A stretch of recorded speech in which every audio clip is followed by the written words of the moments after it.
In 1930, Edmund Michael Enos traveled to Athens after being hired as a legal advisor for the UK recording juggernaut His Master's Voice to report back on several disappointing turnovers from their Greek agent, one Demetrius Chrysopoulos.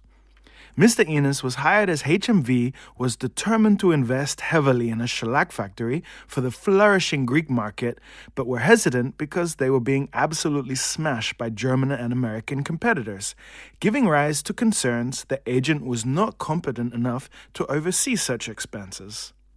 Now, this sounds like a completely different world from the humanitarian crisis just 7 years earlier in the previous episode of Rebetiko Part 1. When almost 30% of the entire Greek population were refugees and the pain of genocide and displacement was on everyone's lips.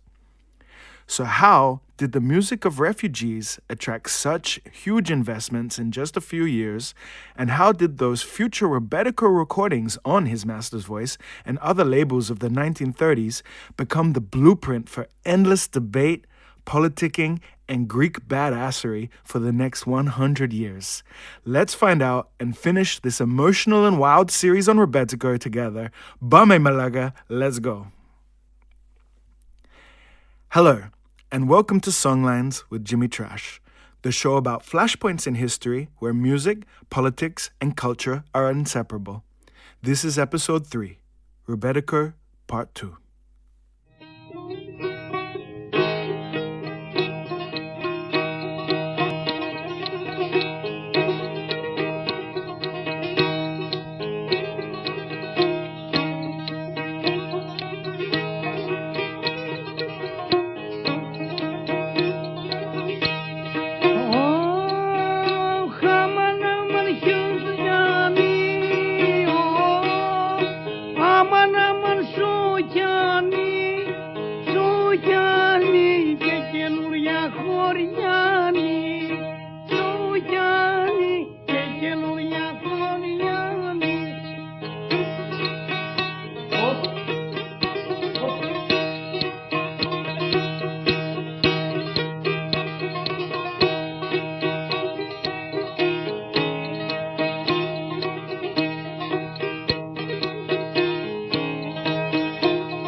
Now, Mr. Enos seemed to be a remarkable businessman of extremely high acumen.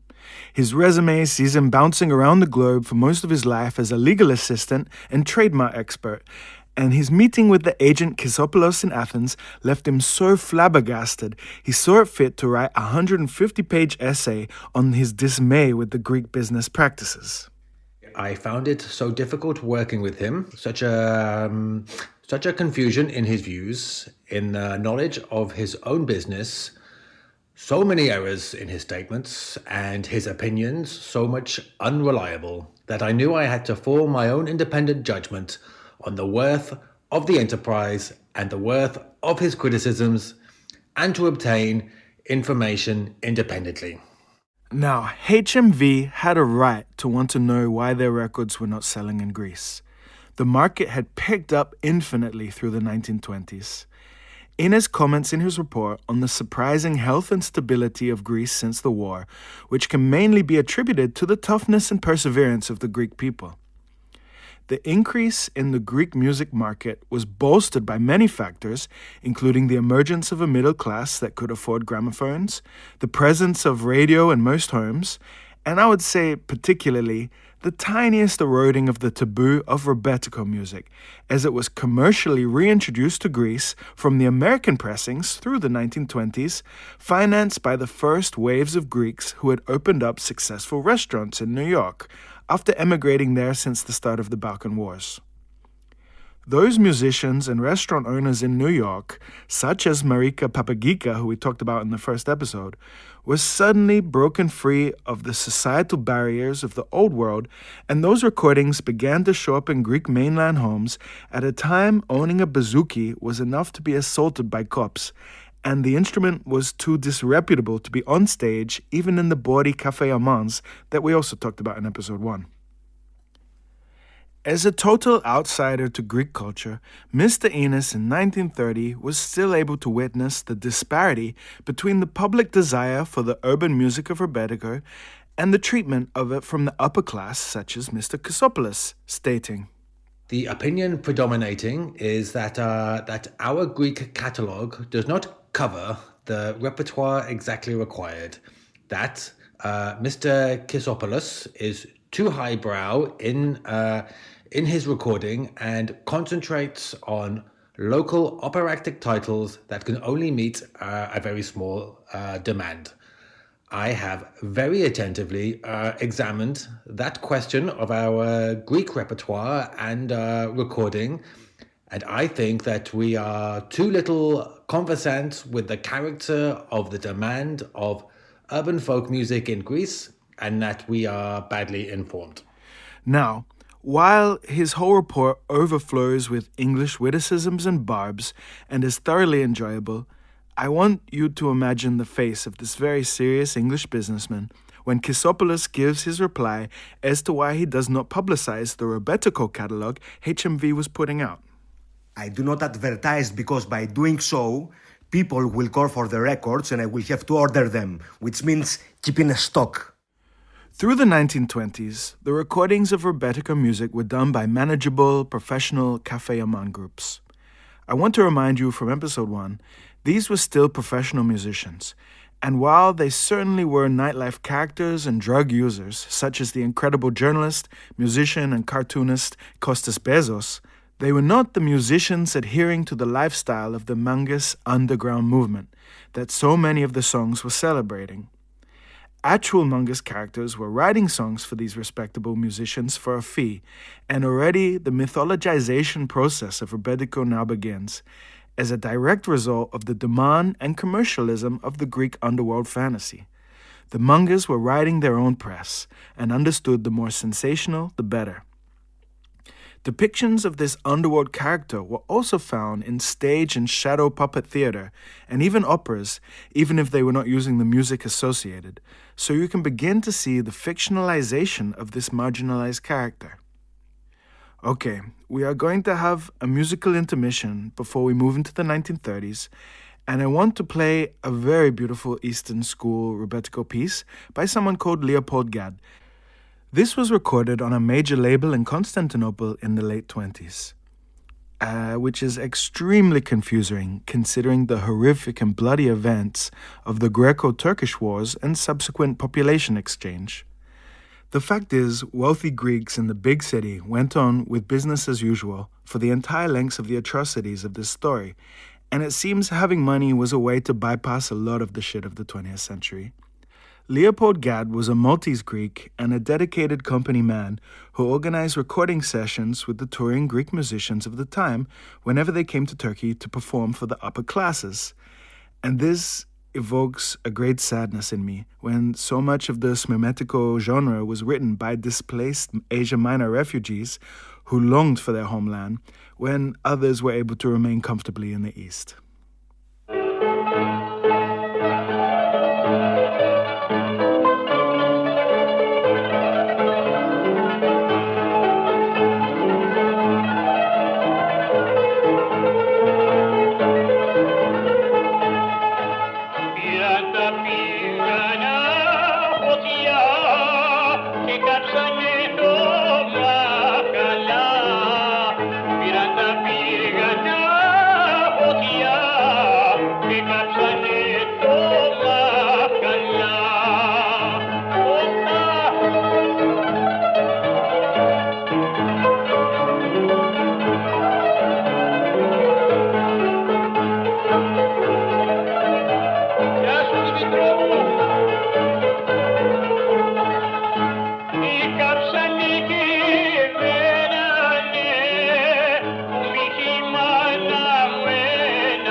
In 1932, the first bouzouki hit arrives in Greece via an American recording by Ioannis Halkias or his American pseudonym Jack Gregory.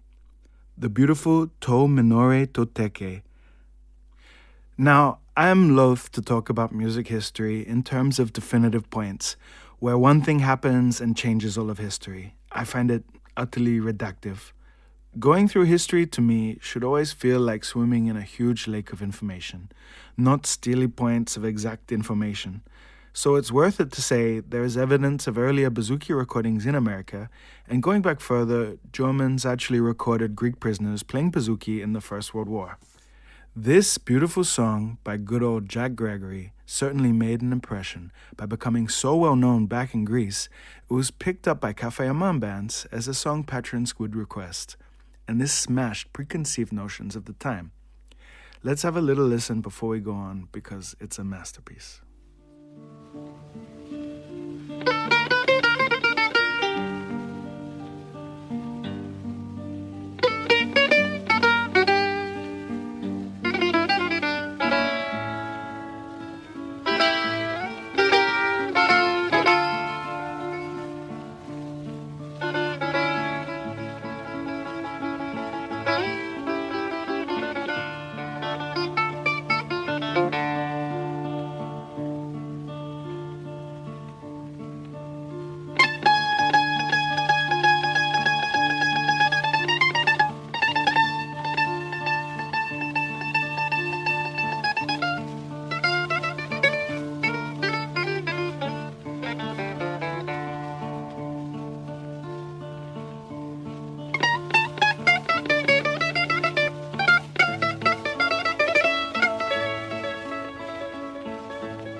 Now this opened the floodgates of public acceptance, not only allowing the bouzouki to be finally included on recorded arrangements, but for all the underworld adjacent players to finally be invited to the Café Amans and other nightclubs of Greece.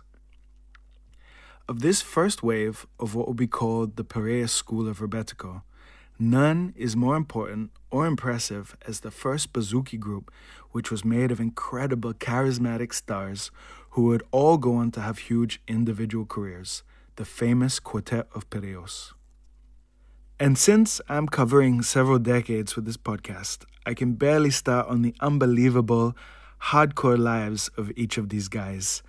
Stratos Pagiumtsis, Marcos Vamvakaris, Yorgos Batist, and Anestis Delias.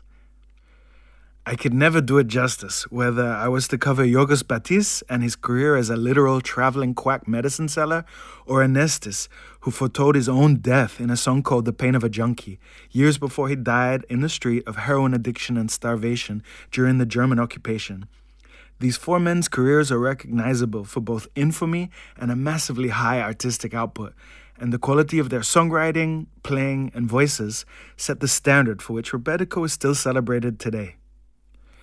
This is so much to the extent that I was having a conversation about Rebetiko to a record store owner in Thessaloniki who confided in me, without any irony or humor, that he had a friend who played bouzouki and died of heroin overdose years ago, and he was a real one.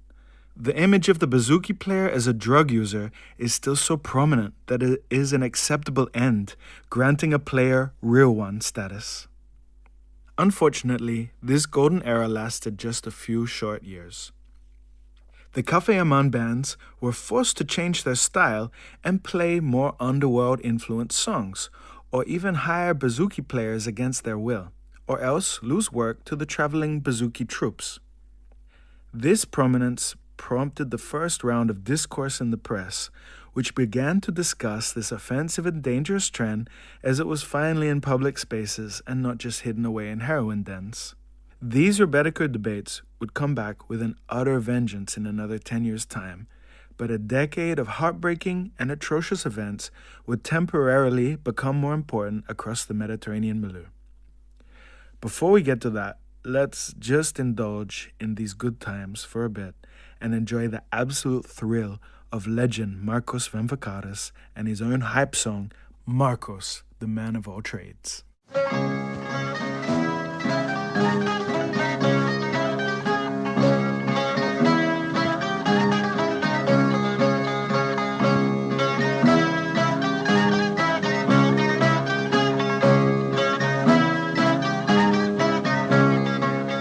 Όλες τις τέχνες που έκανα, ακούστε που τις λέγω, τις γράφω και σαν θυμηθώ μου έρχεται για να κλαίγω. Όλες τις τέχνες που κάνες, μα μια δεν έχεις κάνει. Εμένα που μ' αγάπησες, δεν μου βάλες στεφάνι.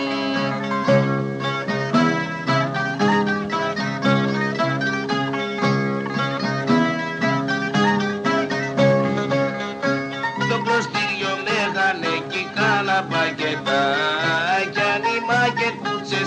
φέρνανε σε μένα κοριτσάκια. Νήμα και κούκλες φέρνανε σε τα κοριτσάκια. Εμένα δεν λογάριαζες που έπινα φαρμάκια.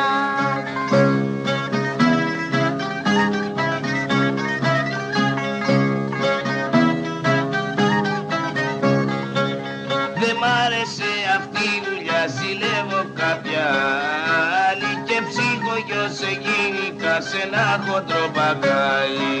Και ψυχογιός εγέννηκε σε ένα χοντρό μπακάλι. Γιατί και κόρη έμορφη κι η φρύκα της μεγάλη.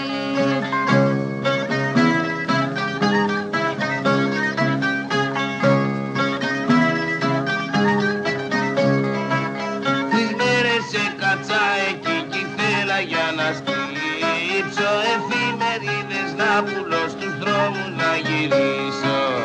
Εφημερίδες κι αν πουλάς στους δρόμους κι αν γυρίζεις, την έχεις την παπάλαινα και εμένα φοβερίζεις. Γεια σου Σοφίτσα.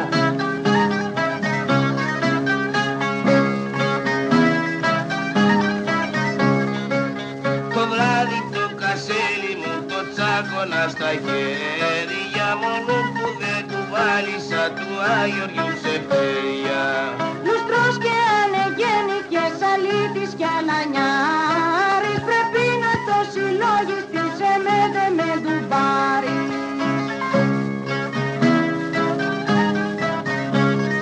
Γεια σου ρε Μάρκο.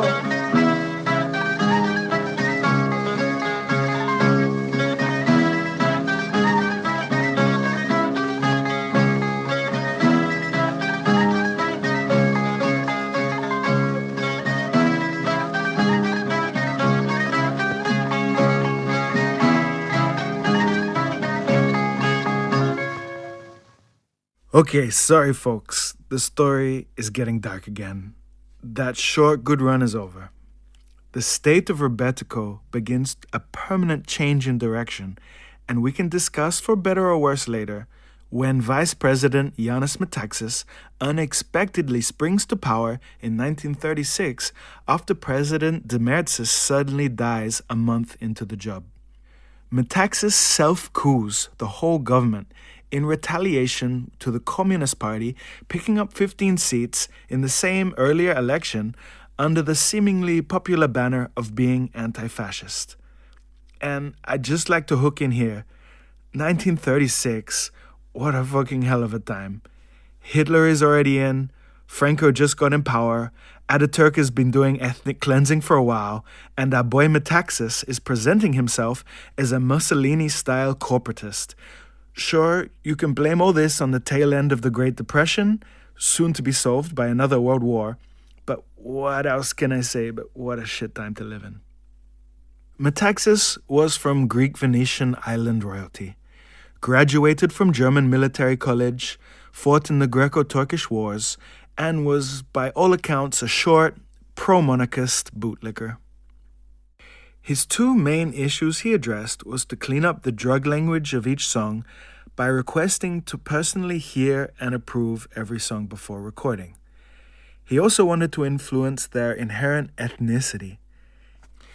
He pushed for the arrangements to have a more Western mode and outright ban the Amenez, the crying, free-form, and very Muslim-sounding female introductions to songs that were inherent to the music of Smyrna that we discussed earlier.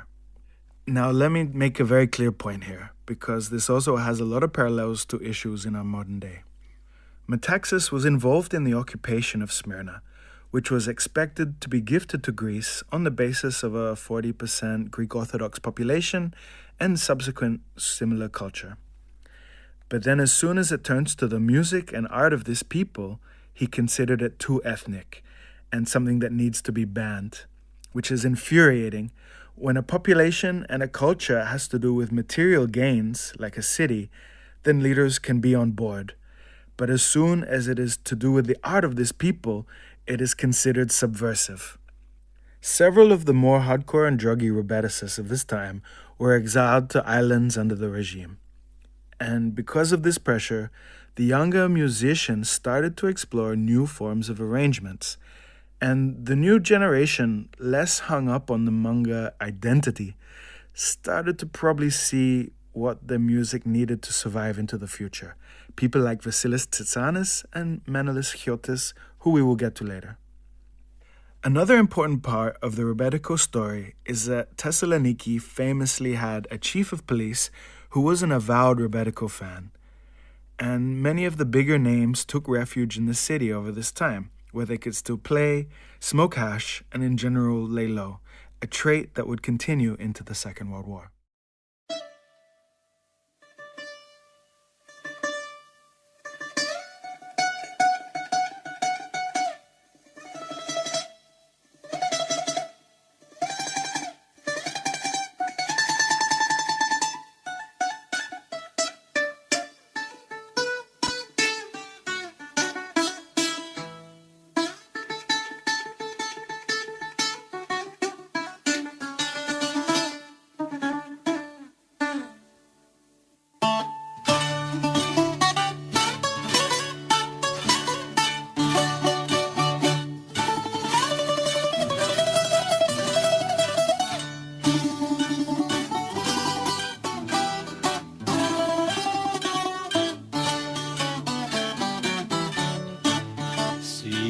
Πιασμένη Κυριακή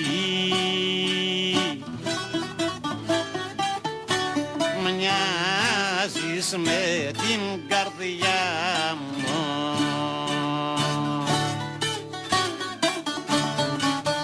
που έχει πάντα συννεφιά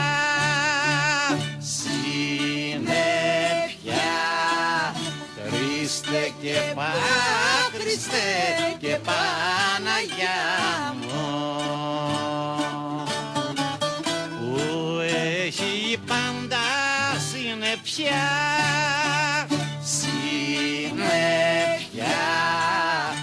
Χριστέ και Χριστέ και Παναγιά μου.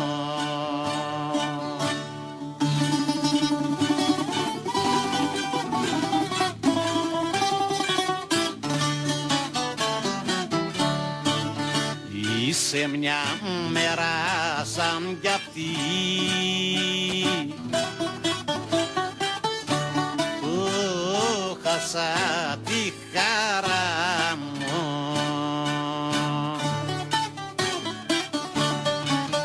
συννεφιασμένη Κυριακή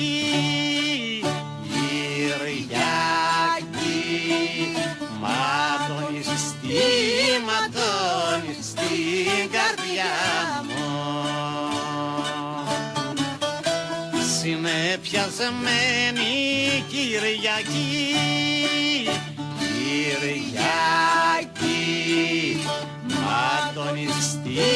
ματώνεις στην καρδιά μου.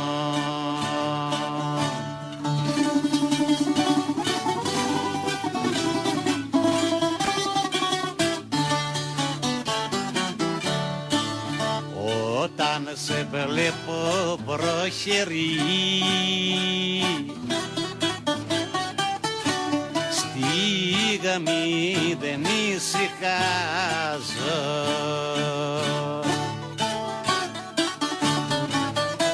μαύρη μου κάνεις τη ζωή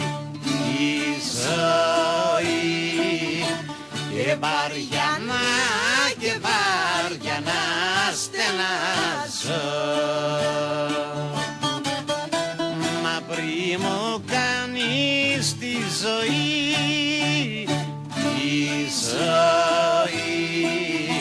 και βαριά να στενάζω.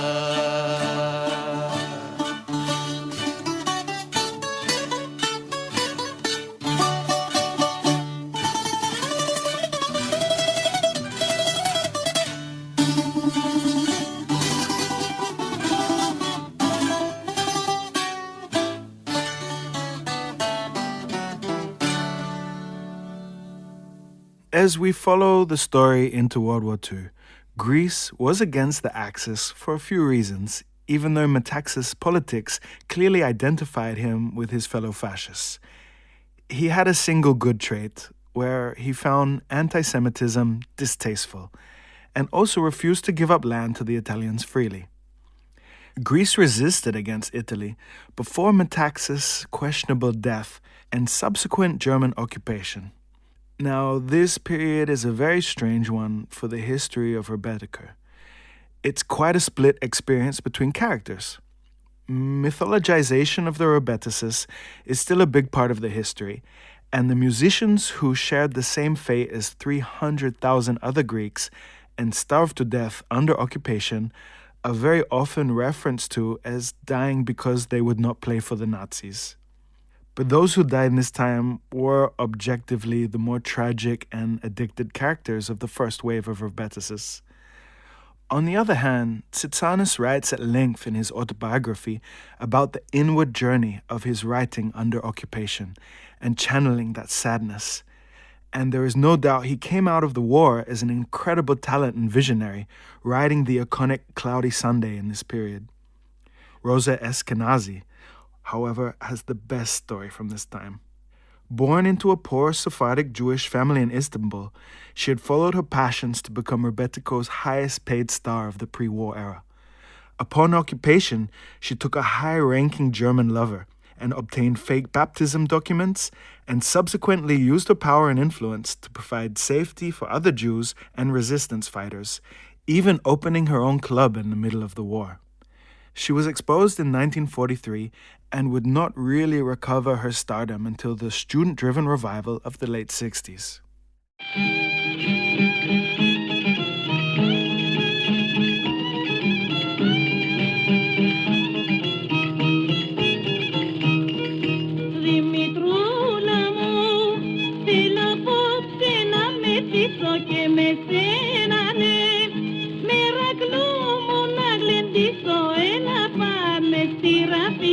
Αλλά νιάρα μου, όχι ψάρια και ρετσίνα παιχνιδιάρα μου.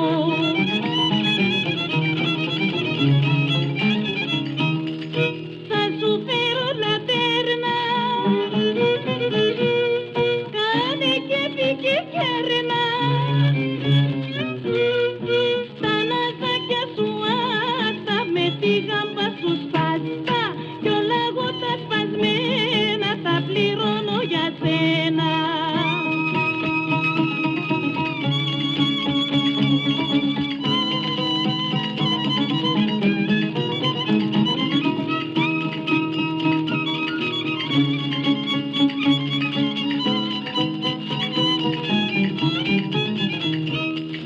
Δημητρούλα μου, τραβανά κράσα κι ακόμα βάλ το κούκλα μου.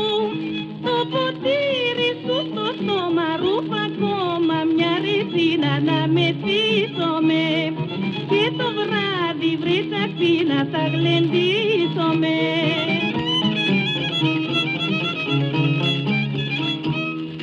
Θα σου φέρω λατέρνα, κάνε κέφι και φέρνα. Στα ναζάκια σου άστα, με τη γάμπα σου σπάστα, κι όλα εγώ τα σπασμένα τα πληρώνω για σένα.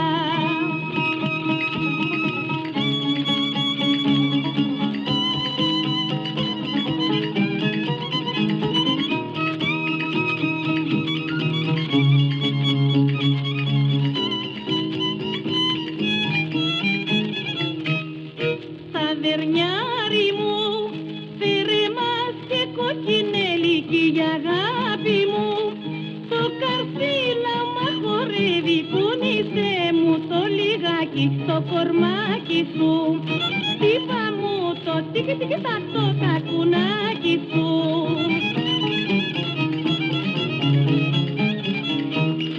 Δημητρούλα μου, γεια σου. Πάρ' τα όλα δικά σου. Τα ναζάκια σου άστα, με τη γάμπα σου σκάτα, κι όλα εγώ τα σπασμένα τα πληρώνω για σένα. Αχ, γεια σου Δημητρούλα μου, με έχεις κάψει.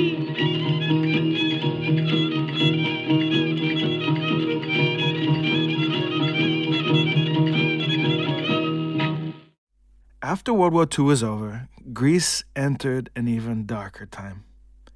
The leftists of Greece, who had basically been fighting for their lives against Metaxas, against the Italian fascists, then the Germans, were all of a sudden in a battle over their own country in an extension of the proxy war between America and the Soviet Union. It is way above my pay grade to try to sort out this very complicated situation, but I can say it was 4 more years of exhausting turmoil, with the leftists being imprisoned, exiled, humiliated as the Greek right wing was being boasted by the Truman Doctrine, which was directly implemented in Greece after Britain pleaded America to step in and stop the advance of European communism. This decision would have follow-on effects till this day.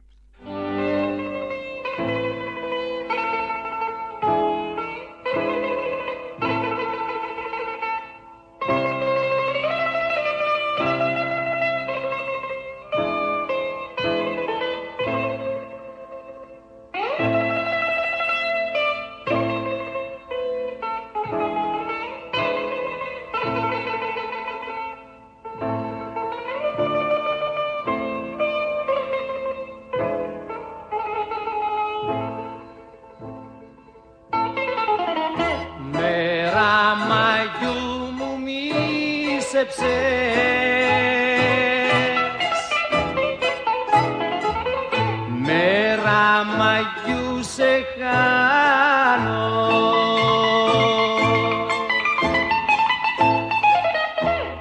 άνοιξηγε που αγάπαγες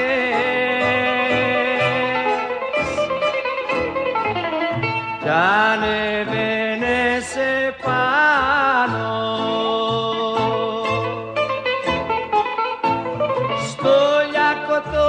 Και κοίταζες και δίχως να χορταίνεις άρμεγες με τα μάτια σου το φως της οικουμένης. Άρμεγες με τα μάτια σου το φως της οικουμένης.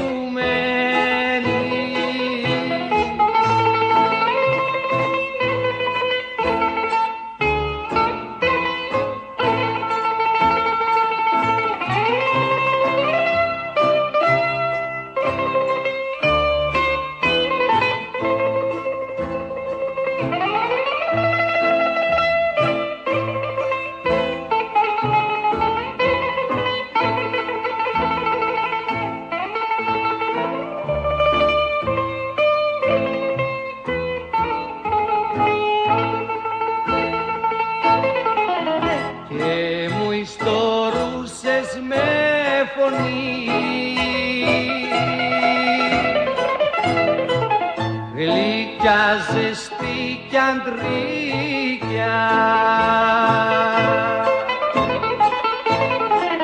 όσα μύθε του γυαλού δεν φτάνουν τα χαλίκια. Και μου λέγες πως όλα αυτά τα ωραία θα είναι δικά μας. Και τώρα έσβηστης και έσβησε το φέγγος και η φωτιά μας. Και τώρα έσβηστης και έσβησε το φέγγος και η φωτιά μας. By the 1950s and early 60s, post-World War, post-Civil War, and in what I would say is a new era which connects Greece to its present day, one thing is abundantly clear. The influence of the criminal underworld and the Mangas, and the exotic Smyrnan songbird refugee that were the two monoliths of Rebetiko culture, are not modern-day Greek archetypes anymore.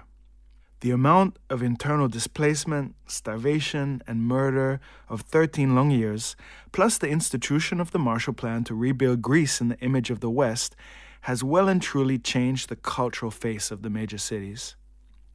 And despite that fact, It is in this time the intellectual debates over Rebetiko of the 1930s picked back up ferociously in the popular media of the time. There are open letters, articles, public debates, and it is very messy to try to recapitulate the ferocity of these articles in the form of a podcast, as there is just momentous amounts of reading one can do if you want to look it up. But if I was to summarize these debates, it would be in two categories. Firstly, what was the source of Rebetiko music, and whether it comes from dirty, unclean Ottoman traditions, or if it is from the pristine, respectable lineage of Byzantine folk music. And generally this was answered according to whether or not the author was in favor of Rebetiko music or not. Secondly is the question of moral character, which also to me, from afar, seemed completely arbitrary, as by then all new Rebetiko recordings were from the new school of talent, people like Sotiria Bellu, Tsitsanis, or Chiotis, who all had updated their themes to ideas of the head and heart rather than the opium den.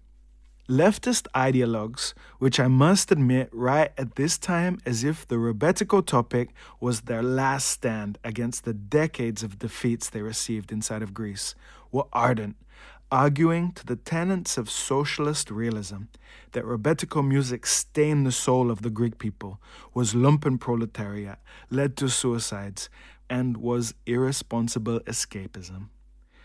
This splitting of hairs can be witnessed when Mikis Theodorakis, a sympathetic character in this who was already an intellectual hero of the left, but also a musician with a soul, who had learned Rebetiko while in the prisons during the Civil War, elicits. Authentic popular song is a cultural creation that mirrors the life and feeling of working people and captures the love, torment, and valor of the proletariat in urban centers.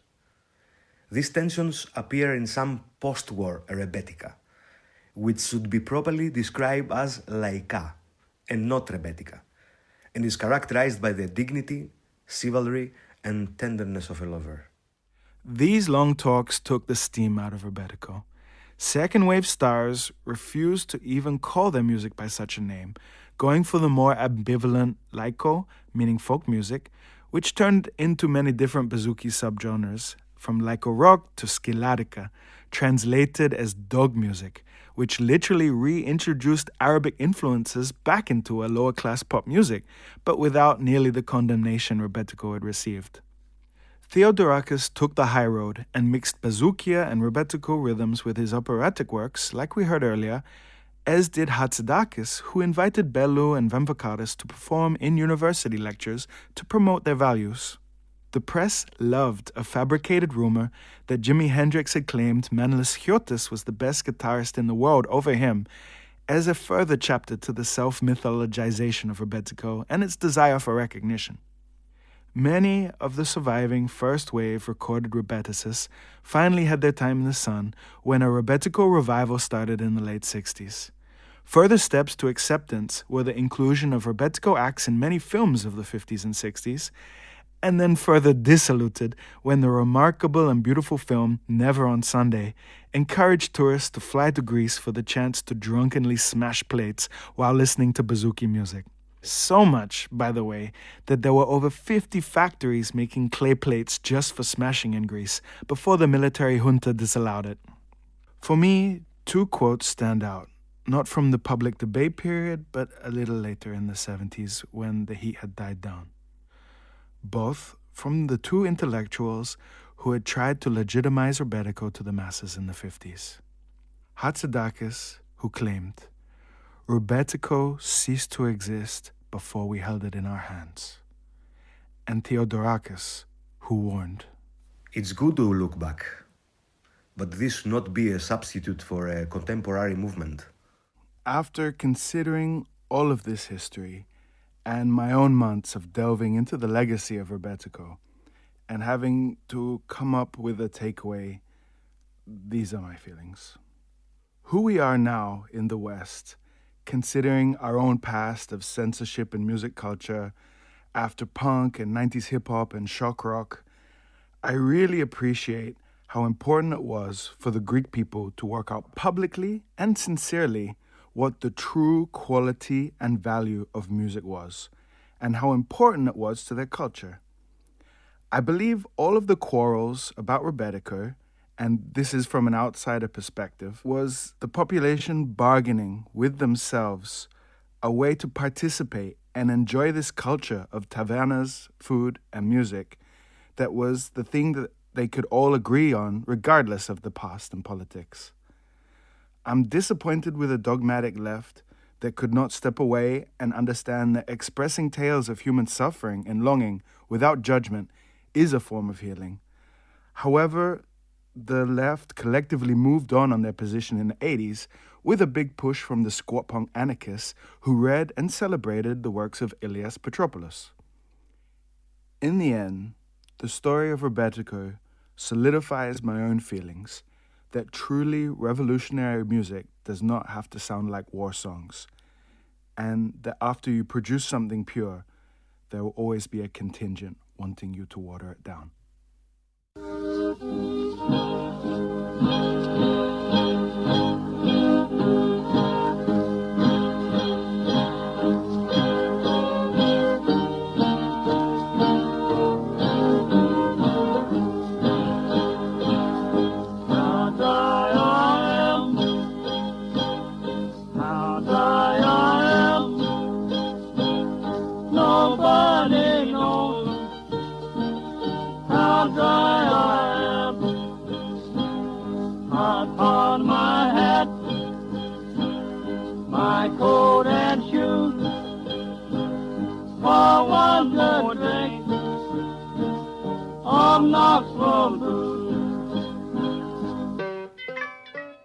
And that concludes our 2 episodes on the history of Rebetiko.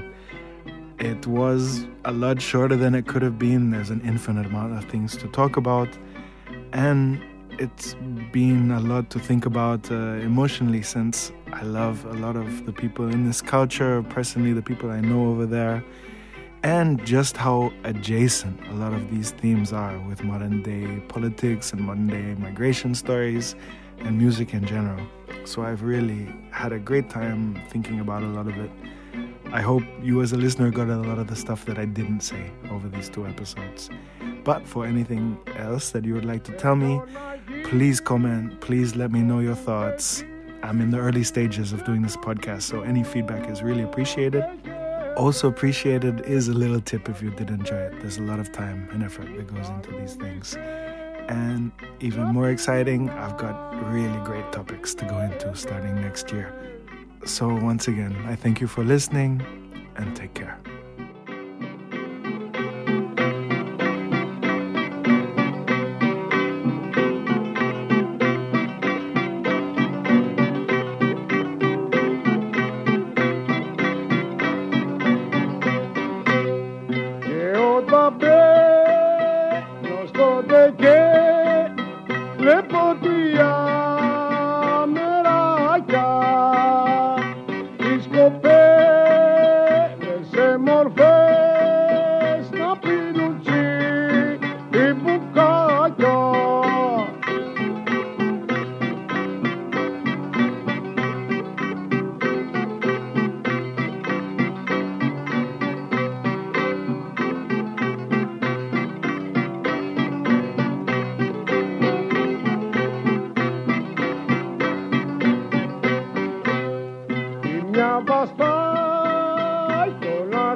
παίζει το παγλαμά διαλυτό μπουζούκι και πίτι μικρότερη τρελή στο μάστορ λουκούκι.